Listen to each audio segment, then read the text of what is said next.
guys, di video kali ini kita akan membahas tentang gizi seimbang.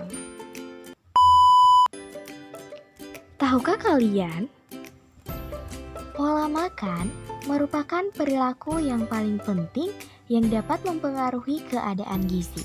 Nah, hal ini disebabkan karena kualitas dan kuantitas makanan dan minuman yang kita konsumsi akan mempengaruhi asupan gizi dan akan mempengaruhi kesehatan individu dan masyarakat. Gizi yang seimbang dan optimal sangat penting untuk pertumbuhan normal serta perkembangan fisik dan kecerdasan bayi, anak-anak, serta semua kelompok umur. Maka dari itu, pemenuhan gizi seimbang sangat penting untuk dilakukan. Lantas, apa sih gizi seimbang itu? Apakah gizi seimbang itu sama dengan 4 sehat 5 sempurna? Nah, jawabannya tidak sama ya. Slogan 4 sehat 5 sempurna itu dikenal sejak tahun 1952, namun tergantikan dengan pedoman gizi seimbang sejak tahun 1995. Jadi, slogan 4 sehat 5 sempurna itu sudah tidak lagi digunakan ya. Hal ini dikarenakan slogan 4 sehat 5 sempurna itu dianggap sudah tidak sesuai lagi dengan perkembangan iptek dalam bidang gizi di Indonesia. Gizi seimbang merupakan susunan pangan sehari-hari yang mengandung zat gizi dalam jenis dan jumlah yang sesuai dengan kebutuhan tubuh. Dengan memperhatikan prinsip keanekaragaman pangan, aktivitas fisik, perilaku hidup bersih, dan mempertahankan berat badan normal untuk mencegah masalah stunting. Pedoman gizi seimbang merupakan realisasi dari rekomendasi Konferensi Pangan Dunia di Roma pada tahun 1992. Diyakini dengan mengimplementasikan atau menerapkan pedoman gizi seimbang secara benar, maka semua masalah gizi dapat diatasi. Ada 2 visual gizi seimbang. Yang pertama, ada tumpeng gizi seimbang, dan kedua, ada isi piringku. Yuk kita bahas. Dalam tumpeng gizi seimbang, ada 4 lapis berurutan dari bawah ke atas dan semakin ke atas semakin mengecil. Nah, 4 lapis ini artinya bahwa gizi seimbang didasarkan pada 4 prinsip pilar, yaitu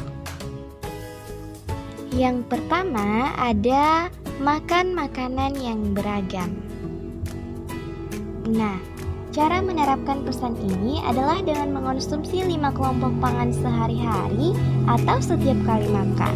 Kelima kelompok pangan tersebut ada makanan pokok seperti nasi, kemudian ada protein hewani seperti telur dan ikan, kemudian ada protein nabati seperti tahu dan tempe, dan ada sayur dan juga buah-buahan. Yang kedua, membiasakan perilaku hidup bersih.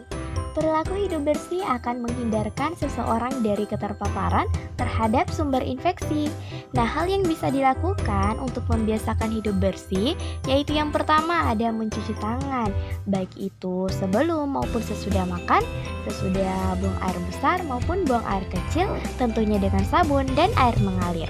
Kemudian ada membuang sampah pada tempatnya, tidak merokok, dan rajin memakai masker, apalagi saat suasana COVID-19 seperti sekarang ini.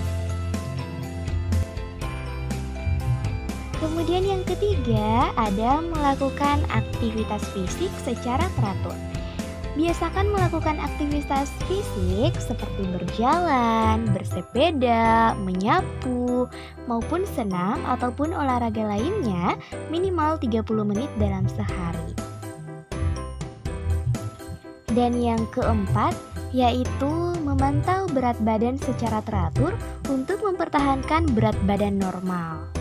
Nah, salah satu indikator yang menunjukkan bahwa telah terjadi keseimbangan zat gizi dalam tubuh adalah dengan tercapainya berat badan normal, yaitu berat badan yang sesuai dengan tinggi badan. Nah, indikator ini biasa disebut dengan indeks massa tubuh atau IMT. Selanjutnya, visual isi piringku sajian sekali makan. Nah, dimaksudkan sebagai panduan yang menunjukkan sajian makanan dan minuman pada setiap kali makan, misalnya saat sarapan, makan siang, dan makan malam. Visual isi piringku menggambarkan anjuran makan sehat, di mana 2/3 itu ada makanan pokok, 2/3 ada sayuran, 1/3 ada lauk pauk, dan 1/3-nya lagi ada buah-buahan. Dan juga terdapat anjuran minum air putih, baik itu sebelum, ketika, maupun setelah makan minimal 8 gelas sehari.